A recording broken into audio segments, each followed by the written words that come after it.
Classical Rebellion. Ha-ha!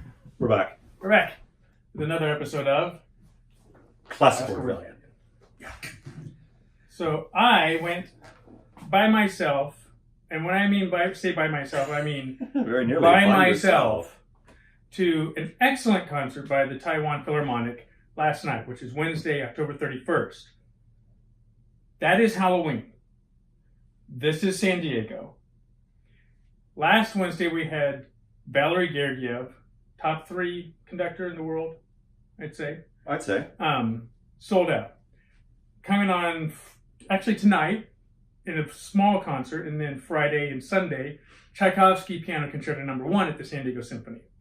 So the Taiwan Philharmonic falls between those two events on a holiday. Both of which in the middle of the week. Both of which are going to be non-miss events. Right. Tchaikovsky Piano Concerto No. 1 is... Everybody's going to hear that. Yeah, they're going to go for it. And it has been a while since it's been performed here in the Masterworks series. Okay. In fact, I've seen the Tchaikovsky 2, Piano Concerto No. 2, twice in the last 8 years, but not the first, not the number 1. So the Taiwan Philharmonic is a fine orchestra. It was a great concert. Which I wish I could have attended. Yeah, you had to actually make music. I was making Civilization. You and your music making. You're just supposed to listen and criticize. Franz Liszt Piano Concerto No. 1 with Stephen Huff at the piano. And according to the bio, he is one of 20 confirmed polymaths, according to The Economist. You know who else is a polymath? Beaumarchais. Our old friend. You know Beaumarchais. You know.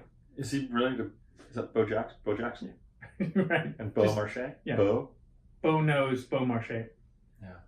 Yeah. That's a previous episode where we talked about how no one knows who Beaumarchais is, but everyone talks as if you should know. So anyway, a polymath. So he's a kind of what do you call it? What is his polymathicity related to? I mean, so polymath means you're a jack of all trades and a master of some. So he can work on cars and play the Tchaikovsky and play chess. Yeah, so he can play the Liszt Piano Concerto. He composes, and those go together. Okay. I don't know, but it didn't say what his other, but so he's going to probably be strong, probably in some sort of a science as well as another humanity. Maybe he paints as well. I don't know, but polymath is it's a Renaissance man, only it's the technical term. Very good. And it is actually pronounced polymath, not polymath. It's Polhamus. It's Polhamus, John Polhamus, right here, folks. I'm Polyhamus. He's polymathic. But so, what about the concert? I mean, well, it was masterful. His playing of the Liszt Piano Concerto. There's really no other way to put it, and that's not even doing it justice. It's as if his hands could probably bend time and space and the reality of matter, and fold the piano up into about a 1-inch cube. He put it in his pocket and go about his day. That's how much control Stephen Huff has over the piano. It's on the quantum level. So he's quantumly in charge. So he's good. Is good. What you're saying. Yeah. Okay, I just want to clarify that. And the performance, the orchestra I was particularly impressed with the bum ba dum bum bum bum bum dun da dun dun da da dun. That can get chunky as when it is brought back by Liszt, especially in the trombones. It can get kind of like dun da dun dun dun dun dun. Obvious is what you're saying. Yeah, and they played it beautifully every time. They never were obvious about it. The triangle, though, there's a duet between the piano and the triangle, ding ding, in the middle somewhere. It's kind of, I don't know, there's no real movements. There's different sections for sure. And you found that somewhat more obvious. I found it infuriating because it made me agree with Edward Hanslick, who I really don't like to agree with. He called it the triangle concerto. Mm-hmm. It just doesn't work. I mean, I don't know what Franz Liszt was trying to accomplish with the triangle. That would be the question, isn't it? But it is featured. Why is it there? Yeah.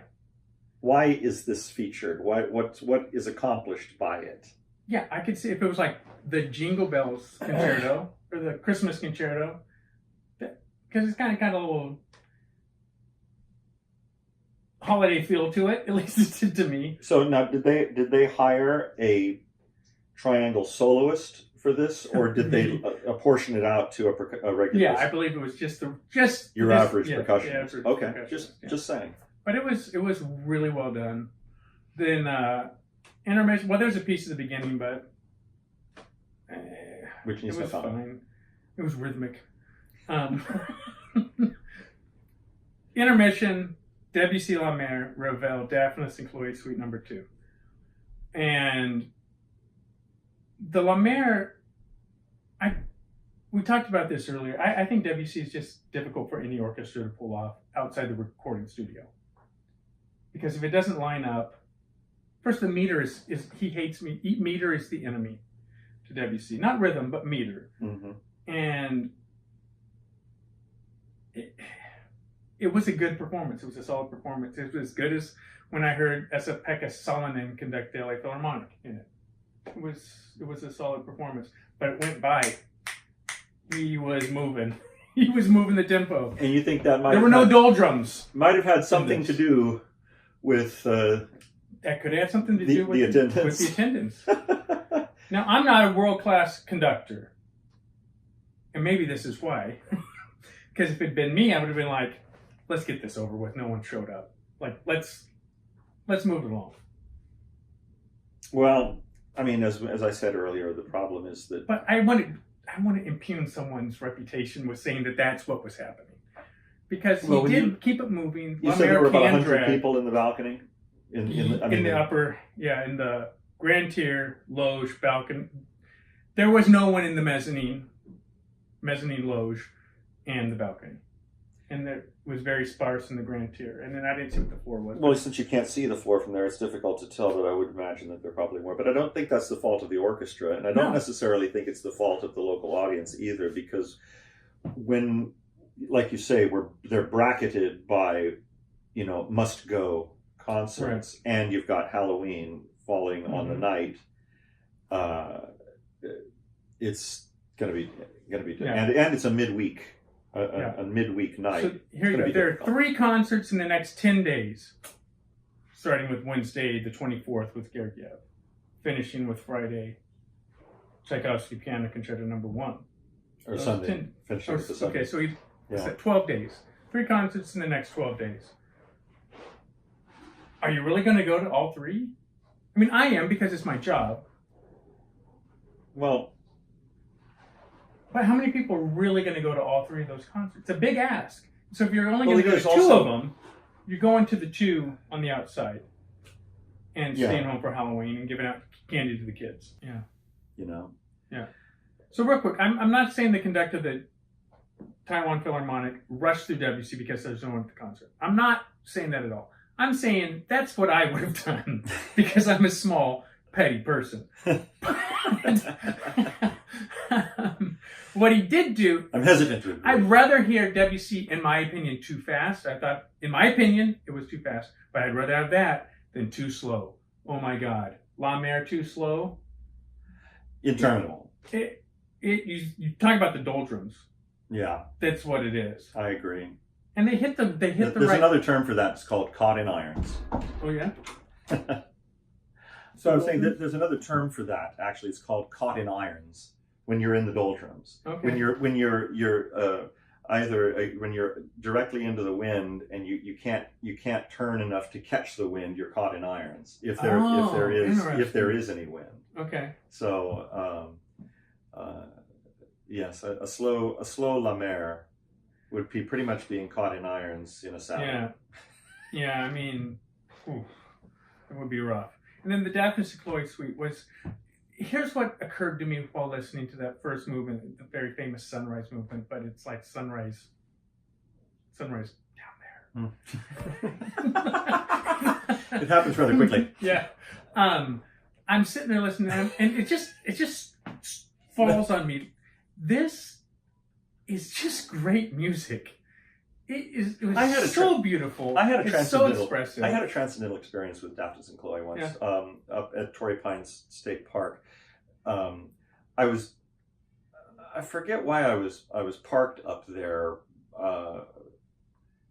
I think I'd gone for a hike up there or something. And I came back and I was sitting in my car and I was just I was sort of looking down the beach, up the cliff and down the beach, and this music came on, and I knew what it was, but it was like probably late morning, like 11 o'clock on a slightly misty day, with everything has that glow about it, and I'm watching the sunlight through various pine trees and things, and it's just transcendental music. It is. It has that diaphanous quality of just translucent effervescence. It sparkles, and every time I hear Ravel live, he goes up in my estimation.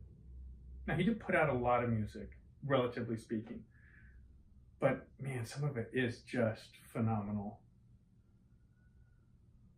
Yeah, I had in 1985, when the first time I was in Europe, just going around on a Eurail pass, I was walking around in Vienna one morning. I was there for a couple of days, and I went over to the Musikverein, and it was out of season, so they weren't giving any tours. And I think it was right after Easter, so everybody was out. And